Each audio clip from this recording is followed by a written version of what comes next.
When I think of the consistency of soup, I would not think of this recipe.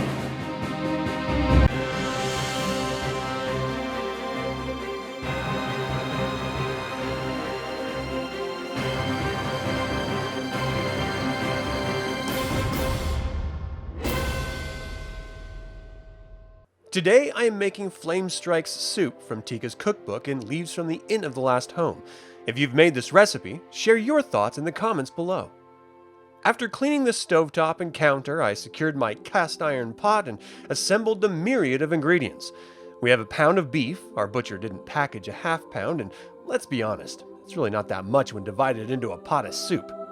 5 beef bouillon cubes, 5 cups tomato juice, I left the water in the tap, 5 cups chopped cabbage, 2 cups chopped celery, 6 carrots, peeled and sliced, 2 cups sliced mushrooms, 1/4 green bell pepper, minced, 1 cup elbow macaroni, 4 tablespoons onion flakes, 2 tablespoons lemon juice, 2 tablespoons Worcestershire sauce, 2 teaspoons marjoram, 1 teaspoon salt, and black pepper. I started by browning the hamburger in the pot. The recipe suggests draining the grease, but after it was finished browning, there wasn't much, and quite frankly, I never drain the grease. Then I added all of the wet and dry ingredients that didn't require chopping, peeling, or mincing.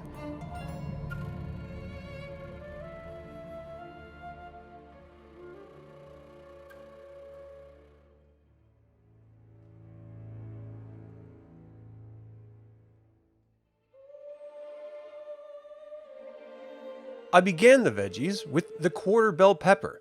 This is really not enough, and I should have used the whole pepper, but against my better instincts, I saved it for the omelet in the morning. Next, I dove into the celery, washing the vegetables, then removing the undesirable ends. I never throw out food. We compost everything that can be composted.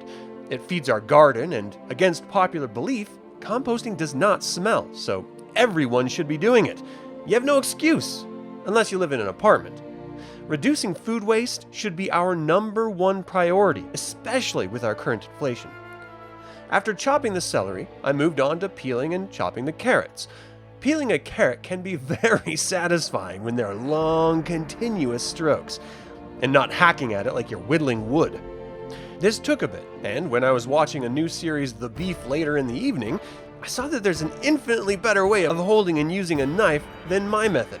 I will be utilizing it in the future. I'm dumping everything into the pot while it's not being heated. Then I move to chopping the cabbage.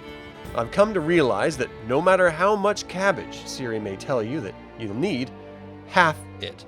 5 cups of cabbage truly depends on how you chop it and has little to do with the size of the head itself. After the mound of food has been precariously placed in the pot, I turn the heat on high and begin mixing until it boils.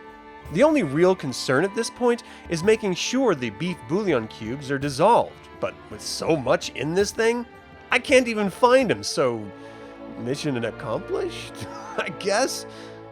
Once the soup is brought to a rolling boil, I bring the heat down to low, cover it, and let it simmer for 2 hours. I do come and check on it every 10 to 20 minutes or so. At the end of the time, I found the soup starting to stick on the bottom, so make sure you're scraping it off. Like an idiot, I did not let this cool. It may have been the edible or my natural hunger that prompted my insistence on trying it immediately, but I'm writing and recording this with a burned mouth because of it, so please, let it cool before eating it. I do have to say, everyone in my household loved it and went back for seconds. This was a delicious non-soup soup. The consistency is more stew than soup, but that's not a bad thing. I will definitely be making this again, and next time, I may add some kidney beans and more pasta and drop the soup pretense entirely.